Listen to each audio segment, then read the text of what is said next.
Hello, everybody. Welcome to the relaxed version. Welcome to the relaxed version. Oh, wait.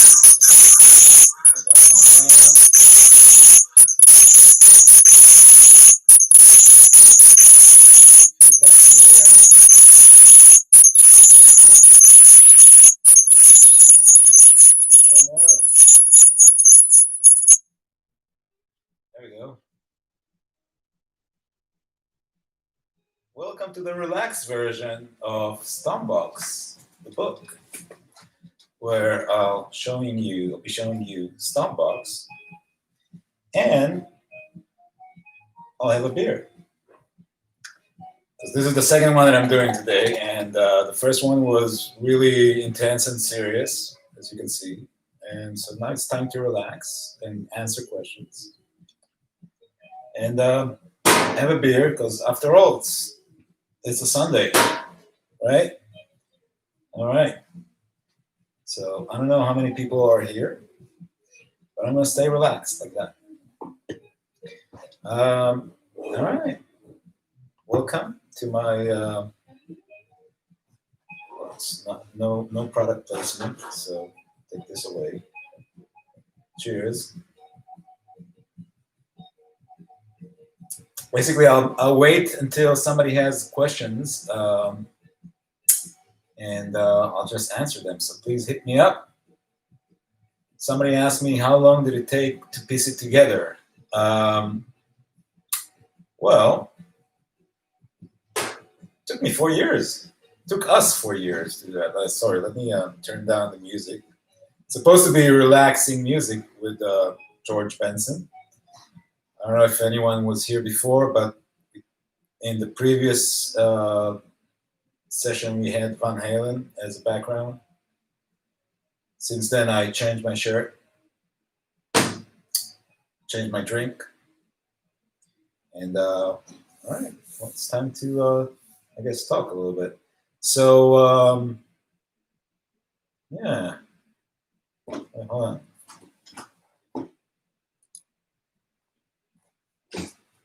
Let's do this. If somebody's watching, please say hi. Otherwise, I'll be talking to myself.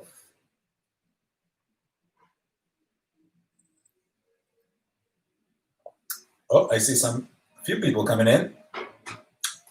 Hello, everybody. Newcomers to the Stompbox presentation, the relaxed version. Wait, get my hat. The relaxed version, Caribbean style. George Benson in the background. So, Eilon, nice to meet you. And these are my books. Over here, you can see my first book, Dust and Grooves. We're not going to be talking about it because this session is going to be a little bit shorter. It's only 30 minutes. But we'll be talking about Stompbox and Vintage and Rarities and the brick that houses the two books together. So, yeah. This is Stompbox book. It's a 514-page tome. That's a word that I learned recently. And what I'm saying is recently learned because I'm not originally from the US. I mean, of course, I don't have any accent, as you can see, or as you can hear. Sorry about that. So, yeah, this is the Stompbox book. It features 100 pedals that belong and used by 100 guitarists from all over the world. Pretty big names out there. Let's see. We have a pedal from that belonged to Jimi Hendrix, to Stevie Ray Vaughan, to Frank Zappa. These are some of the ones that are not with us anymore, but we managed to get their pedals, and we also managed to write a really good story about these pedals. And then Alex Lifeson, Andy Summers from The Police, or Alex Lifeson from Rush, of course, Eric Johnson, Adrian Belew, King Crimson, Joe Satriani, Steve Vai, Ed O'Brien from Radiohead, who also wrote the foreword to this book. which is really nice, insightful, and actually really heartfelt. So, yeah, just a side note. Jay Maskis, who also has a full-length 20-page feature here where we go into the studio and we show his Big Muff museum and other pedals and studio and guitars. Let's see, who else? Lita Ford, Runways, Joe Perry, Thurston Moore, Leonardo from Sonic Youth, both of them are here. Venom Reed, Living Color, and with an English spelling, please. Kaki King, an amazing player from Brooklyn, who's doing just amazing stuff with the guitar. Nels Klein, another amazing person and an amazing guitarist. And 82 more. And that's just the tip of it. So yeah, the book features 100 of them. This is like, for example, as you can see, the format is full-on page of the pedal itself, and then a 500-word interview, and some bio and some technical stuff. And the interview and the stories, like the interviews are all like direct with the, they were all, made directly with the artists themselves. They were, unless, we're talking about the ones that are not with us anymore. This one, for example, belongs to Larry Lalonde from Primus. And he talks about his DOD Gonculator. And yeah, so there's like 100 of these. Robbie Krieger from The Doors. Maybe I'll just do this. Just go one by one. Wayne Kramer, MC5 or MC50, the current state. Josh Klinghoffer, Red Hot Chili Peppers, and more. Kurt Kirkwood, Meat Puppets. Mike Neely from the Zappa band, Frank Zappa band. Ripley Johnson from Wooden Ships, really cool band that I personally like, and I kind of like wanted to feature him because I like his sound. Hey, relaxed version of Stompbox, so drink up. Okay. Eric Johnson, master of sound and tone. Somebody wrote something. Oh, Thomas. Okay. Yeah, so many. Jim Jarmusch, movie director and composer and guitarist. And he actually gave us a really cool quote. Let me read it to you. I use the Deluxe Memory Man as a way to get high. You can get lost in it for hours. A whole day can get away from me. It's like a drug. That's a cool one. Ernie Isley from the Isley Brothers. Who's that lady? Another cool quote. Should I read it to you? Yes, please. All right. I plugged it in and discovered that lady sound right there in Guitar Center. Nobody even turned around, but I knew that I've discovered a new sound. Hey, and the rest of the story is in the book, so if you want to read it, you gotta get it. All right, many more. Oh, I guess one of our crown jewels. A beat up fuzz face from Jimi Hendrix. Yep, Jimi Hendrix stepped on this fuzz face. Wait, there's a question there. Is there? Oh. Atasha. Thomas. Oh, okay. He's saying about Josh Klinghoffer. I guess that's another band from Josh. If you hear me, please let us know. Okay. Did I mention that this is the relaxed version of Stompbox? I don't know if I did, but if I did not, hey, that's the relaxed version.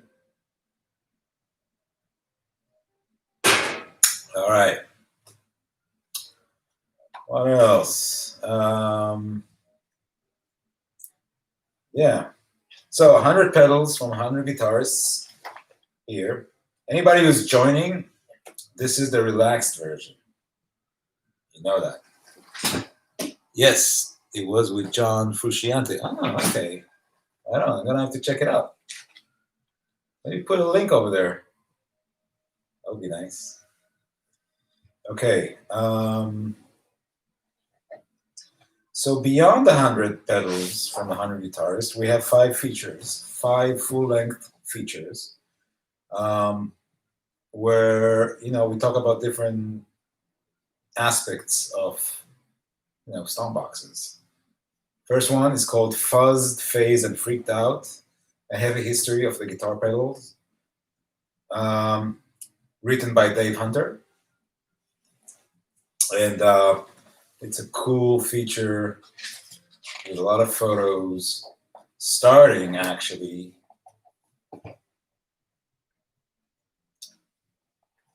here.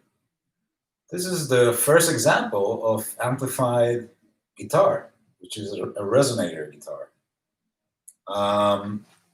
And we move on to amps, and then of course, kind of like maybe the first effect pedal that was built as a pedal effect, the tremolo. Anyway, move on the Echoplex, and it's this whole feature has this kind of like a unique dark theme, photographic theme to it. I kind of like it. And then another feature, thinking inside the box, where we invited 15 of the world's leading pedal makers to participate in this roundtable, where we ask questions and they all answer. This is Mike Matthews with his own portrait as King Mike Matthews. Kind of like my favorite shots in the book. All right.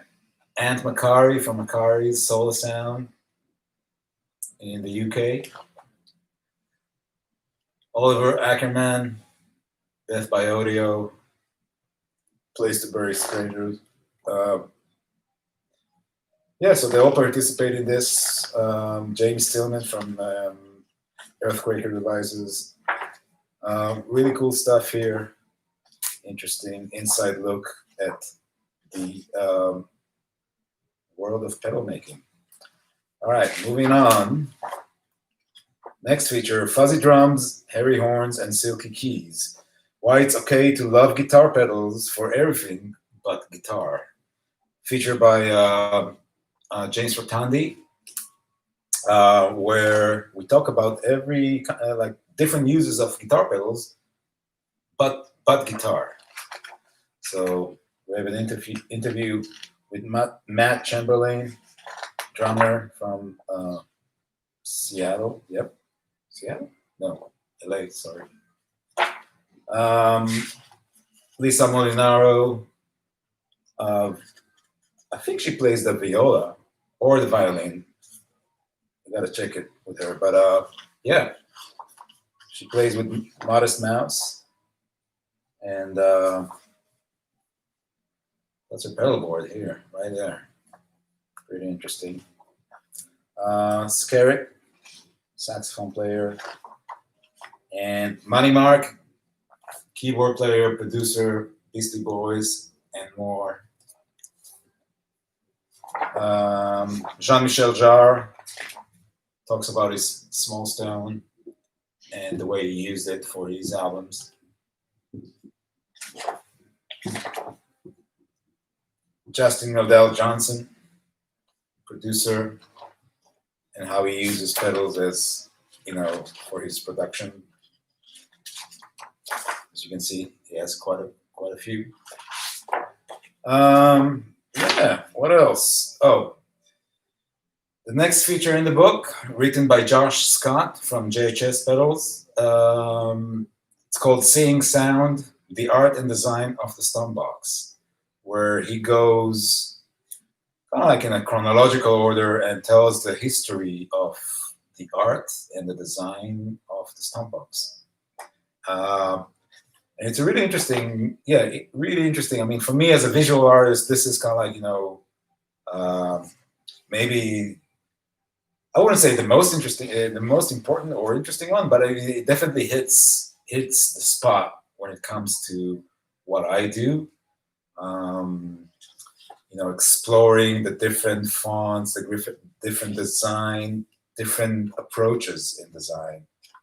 From being a totally utilitarian, let's say totally utilitarian here, and then starting to show some emotion and some design aspects when they chose to show a face as a fuzz to the fuzz face. Then getting into the funky era.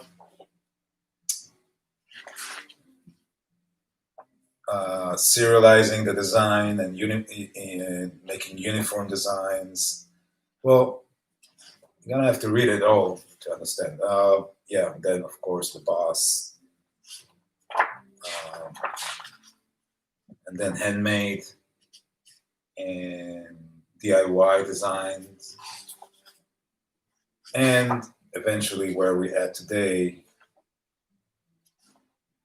with boutique pedals and pedals that's showing amazing artwork.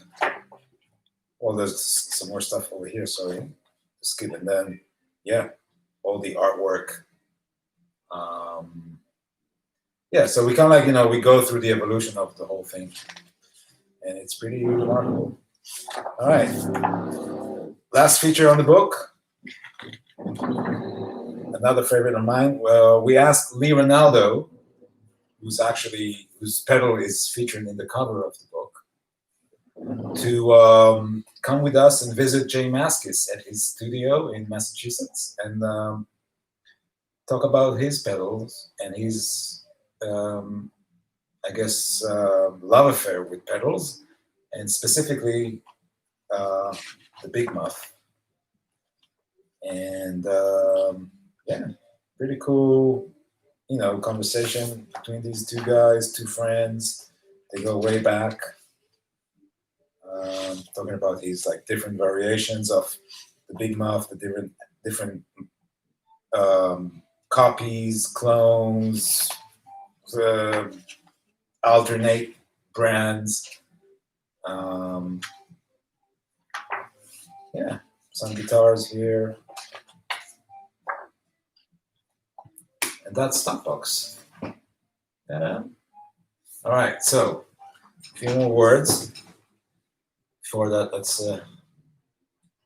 drink some. All right, so that was Stompbox. You can put it here. And this thing here is called the brick. And the brick is basically holding both books together. And this is Vintage and Rarities. Okay. Sorry, there's like a few questions here that I want to. Austin, yeah, very relaxed. That's the idea here. Okay. Thomas, thank you for ordering the book. And you're welcome. You're thanking us for the graphic design aspect too. Yeah. Trying to bring it all. So, Vintage and Rarities. how this came about. So, we started working on Stompbox 4 years ago, and it took us a long time to get all these confirmations from all these artists, constant chasing, hassling, calling everybody that we know, and then more, and then some. But eventually, I guess after 3 years of working on Stompbox, I realized that we are doing some injustice to all the other pedals that we come across, and we're not shooting them. And because I was traveling around the world, literally circling the world, like around the world, and visiting a lot of like guitar techs and studios, shooting for this book for Stompbox, and then shooting only one pedal.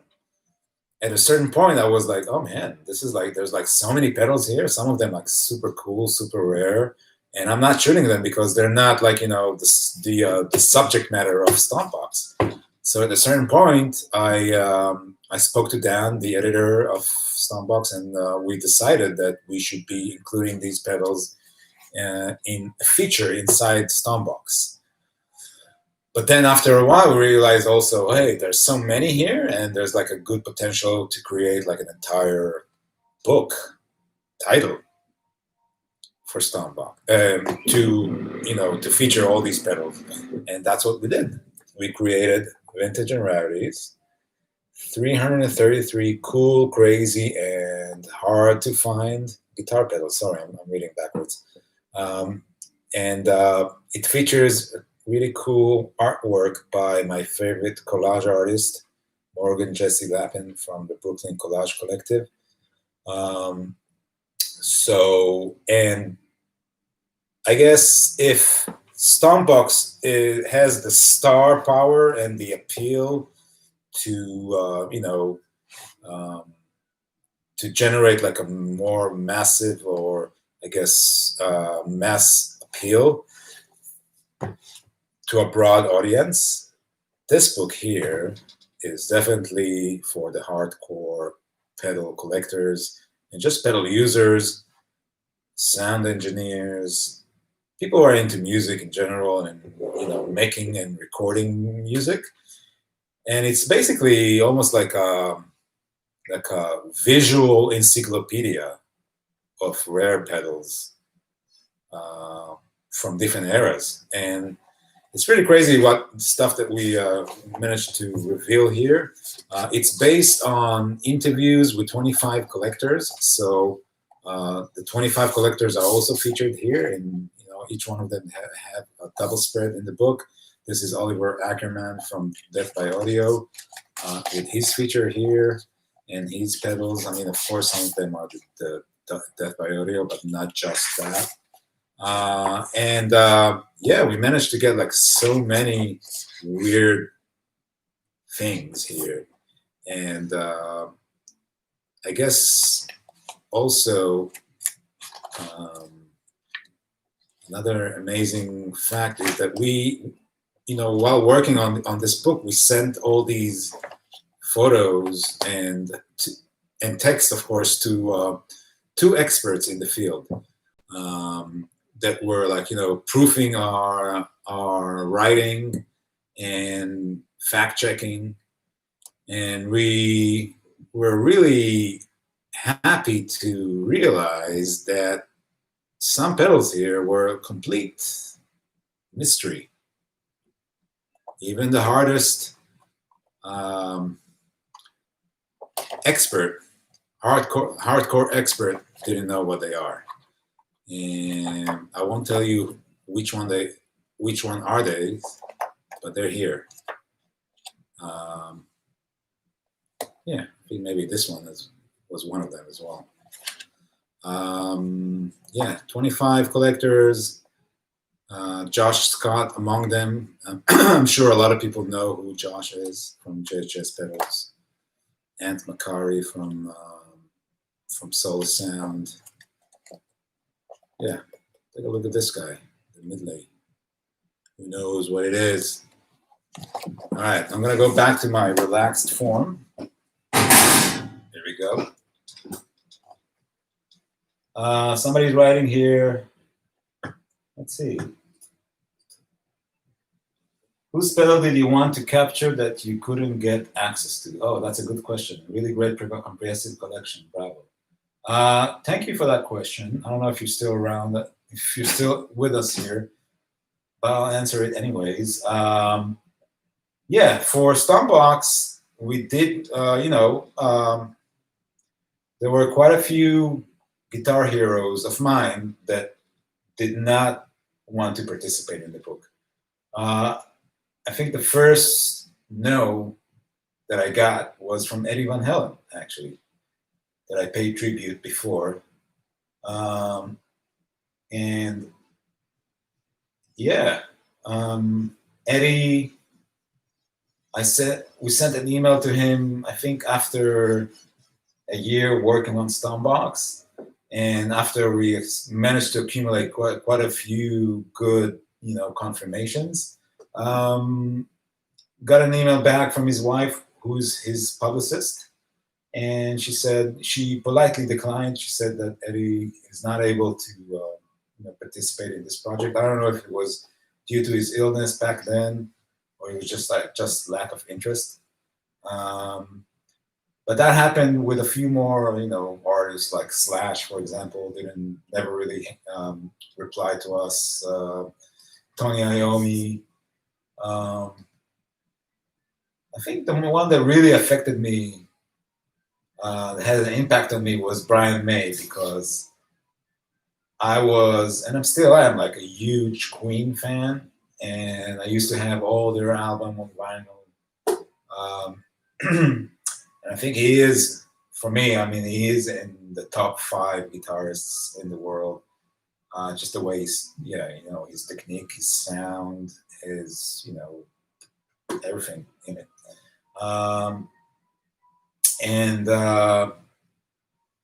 Yeah, he said I guess what I was told about him is that that a lot of his tone doesn't even come from the pedal itself, so maybe he's not a pedal guy. And that's another thing that I realized after I started working harder on this project, is that not all of the artists are really into pedals, or maybe sometimes they don't want to be associated with pedals. And I think that was the case with Slash, for example. That I personally really wanted to have him, his contribution here. I know that his wah sound is very, his wah is very, how would you say, it's kind of like his signature sound in a way. He has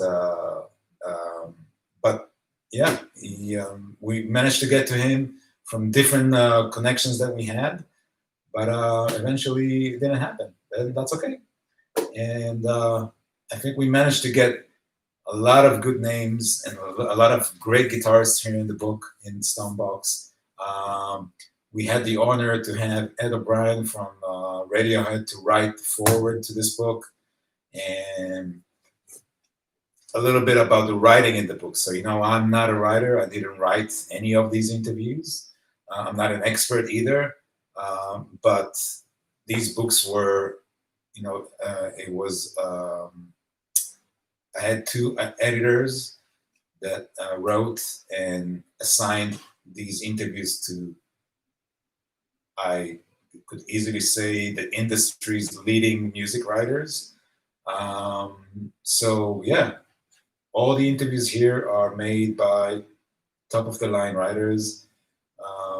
Dan Epstein and James Rotondi are the editors of this book. And so when it comes to the content beyond the photos, yeah, this is a good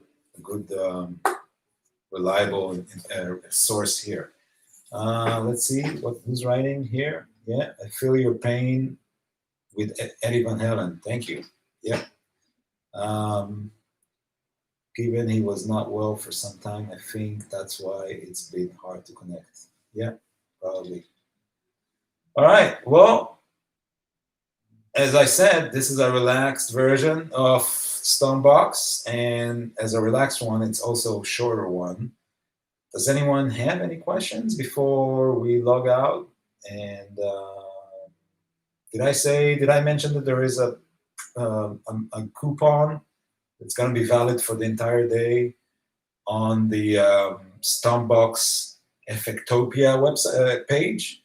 So the page you got in here, just next to the live event, to the live stream. I don't know if you got it here. You got in through YouTube, or you actually went through the Effectopia page. But basically, there is a store credit for $10 if you want to buy either of these books or the Dustin Group's book. Yeah, you can use it. The code is Effectopia Stompbox $10. But it's better to just go to the website, to the Effectopia's website, and copy it and use it on the web store. Thank you so much. Enjoy the rest of the of the event, and I'll be enjoying the rest of my beer and the rest of my Sunday. Thank you all for your support, and I'll see you around. Peace out. All right.